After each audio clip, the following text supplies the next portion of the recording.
How deep do your prospective clients have to go to find you on the web? When they do find you, what do they find? SEO, Internet marketing strategies, bounce rates, website performance, cost per click, and social media. Conversion rates. This is Edge of the Web with Aaron Sparks. Good morning. This is Edge of the Web Radio with Aaron Sparks and John Thompson from Site Strategics. Hello, John. How are you doing? Good morning, Aaron. Doing good. Good morning. Good morning. Hey, our company, Site Strategics, we actually are on the south side of Indianapolis. We're a internet marketing firm. What does that mean? That means that we bring leads to your door via the website that you own, and we get them to ring that doorbell, we get them to fall in that bucket, we get them to do whatever you need them to do on your website. How do we do that, John? We do that through SEO consulting, social media, link building.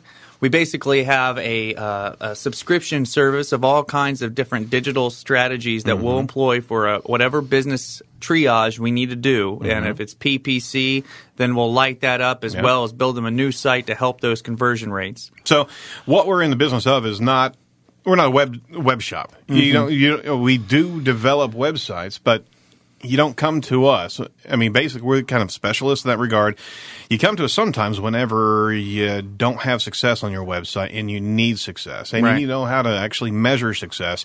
That's we're who you call. So we do a lot of different things: social media, link building. We write press releases for your company. We measure traffic. We see what's working, what's not. But the end result is we build successful websites. So that's who Site Strategics is. You can always find us just typing in Indiana Search Engine Marketing, Indiana Internet Marketing, Indianapolis, SEO, a slew of different terms will find us. You can also find us on sitestrategics.com. That's SITE, strategics.com.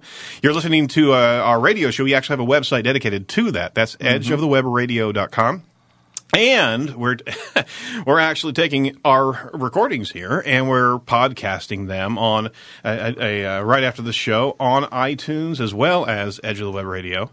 And guess what else we're doing? What else are we doing, John? I think we're doing YouTube. Oh my gosh, we're taking these segments and we're actually packaging them up, making them nice and pretty, and putting some slides and some additional information, screenshots, stuff, and we're packaging it up in a 12-minute segments. Why are we doing this? I have no idea. I think we're practicing what we preach here, and that is hitting all these cylinders and incorporating all the different channels of online marketing. That's right, because it's not just one thing that brings success. It's a collective of a number of different efforts, and that brings relevance to your website, and that's what we're all about. So you can check out. So if you don't have time in the morning to listen to us, you can download the podcasts. Take it with you and we have by the way, John, this is the 20th show. Woo! I'm saying, confetti just fell down. Oh, look at that. That's fantastic. Actually, we're going to digitally impose that on the YouTube video. 20th show here, and we're actually we're focusing on content is king as the topic of the show. But you can go back through all the annals of the shows that we've done and learn a heck of a lot. And we're also writing. We're doing an SEO flashback blog on Site Strategics right now, where we're actually going back to some of the shows that we've previously done and talking about what's changed from what we talked about 8 months ago. It always changes. It's always moving, but we're also contributing even better factors. So if you're listening and you're tracking on what we're talking about, check back into our blogs and even contribute. We want to actually talk to you about these topics, so we're happy to have contributors to sitestrategics.com. Well, what did we do last show, John? What we did last show was we hit on reasons why B2B companies are failing in social media. We also touched upon how to set up an authorship through your Google Plus profile. That's been big news in the past few weeks. We talked about the 6 steps on how to cash in on your SEO. You can find those on all the ways that we've just listed. Yep. Check out the edgeofthewebradio.com, and you can also find this on sitestrategics.com. If you want to cut to the chase and actually just get it from the horse's mouth, you can actually contact us through the week at our local number, 317-882-8500, or if you want to reach out and touch us on our toll-free number. That's it. I don't have time to tell them about what we did.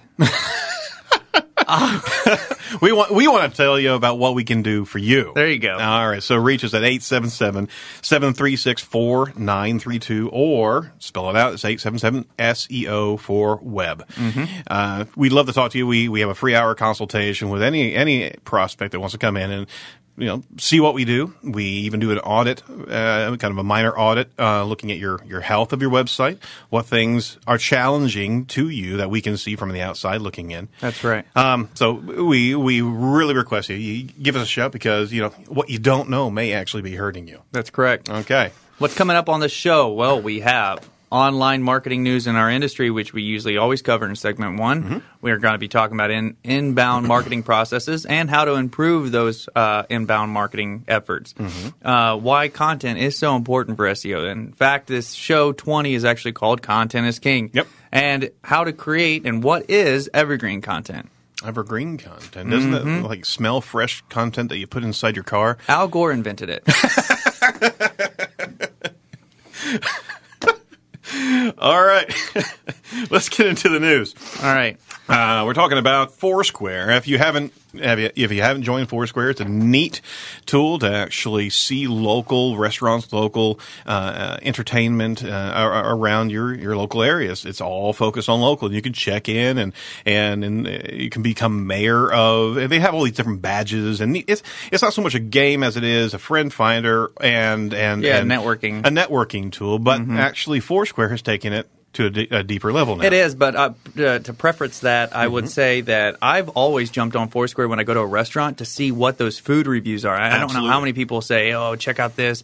Anyway, they're positioning themselves to be the local review area, and Foursquare takes on Yelp with a new homepage search box. It's more of a mobile thing, but they've made this to where you can go to their main website from a desktop and go and see their search field that you can search for and see these reviews from people. They're positioning themselves to create a monetization for mobile apps, so that way it's going to be like Google AdWords. So I can I am an advertiser in a local area. I got a local restaurant on the south side.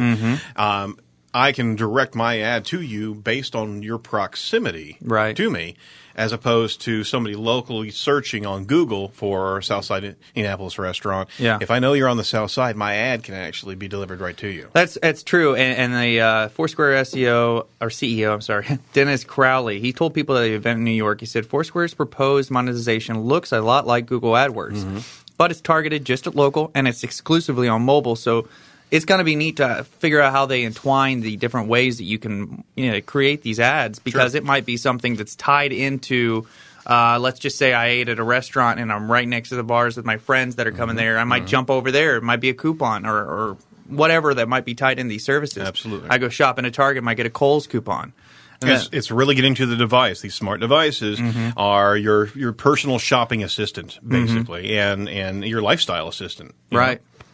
Cool. So keep it. Go check out Foursquare.com if you haven't. Sign up for an account and get your business on there. Download the app on your phone, because it is really neat to be able to see the things that are going on. Yeah.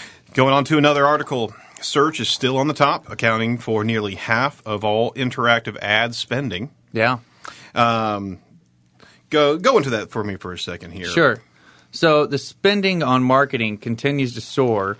It's actually bringing in $8.1 billion this year. Wow! It's 19% higher than what was recorded last year. It's 48% of the overall interactive advertising marketing. So search ads themselves equal almost 50% of the entire amount of ad spending collectively on the internet. Well, overall advertising market, and we're talking. We're talking here search, display, banners, classifieds, mobile, digital video, lead generation, sponsorships, rich media, and email. So, yeah, it looks like it's all online marketing efforts. 48% is search. At the same time, it goes in to say that the AdWords also did a good job on performance. In fact, the majority of all the spending was done through the AdWords PPC network, which stayed the same, while the display network actually dipped a little bit to just 31% of the ads, and hybrid deals represented just 2% of spending. So the paid ads are the peripheral ads on the sidebar of Google whenever you're searching. And the top. And the top, yeah, Yep. absolutely. And what we're dealing with there is that where it used to be, in a manner of discussion, that you had maybe 10% of interactive traffic coming from search, meaning that if you're 90% were actually interacting with the organic areas of the search results. We're actually seeing a much higher involvement. You're talking about maybe 30% of searches actually interacting with paid ads. So, the conversation of paid ads aren't worth it. They are worth it to the degree of that's half of the spend, right, for internet marketing in total. Right. So it does pay to be there. It pays to do it wisely. You need to work with a company that actually can make a success out of those as opposed to just spending blindly. That's right. Right. Yep. Excellent. Last but not least, Google had an update going on. They actually created a disavow links tool, which a long time ago we mentioned this feature was coming up. Basically, when you were hit with a Panda or Penguin update and you had bad links coming to your site, some people could be malicious and actually create links pointing to your site that were not they were showing up as spam, and Google would penalize your site for this. They're giving you a little opportunity to say, "Hey, I've been wrongly spidered by Google. These links, I haven't associated myself with these. I haven't put these links on my website, so please don't count these against me and mark my performance of my site." And it's just they're basically saying this is here, but don't hold it against us. It could be weeks before we take it off, and we may choose not to. It's the first efforts of Google to actually allow the owners of the website to break away from some really bad links that are passing negative value to a website, right? And that's very, very important because there's always been the battle of just trying to get the best authoritative links to actually kind of counterbalance some negative trash that's assigned to you. Right. And now Google's giving us the opportunity to at least speak to those links, right? Absolutely. Excellent. Well, I tell you what, that's some good information there. If you ever want to have a look at these stories, they're always online at edgeofthewebradio.com. We post those up as well as Site Strategics. That's right. Have a look at those. And if you have any questions about that, give us a shout. This is Edge of the Web Radio from Site Strategics. We'll be right back talking about inbound marketing processes and how to actually improve your leads. Give us a listen right back. Bye-bye.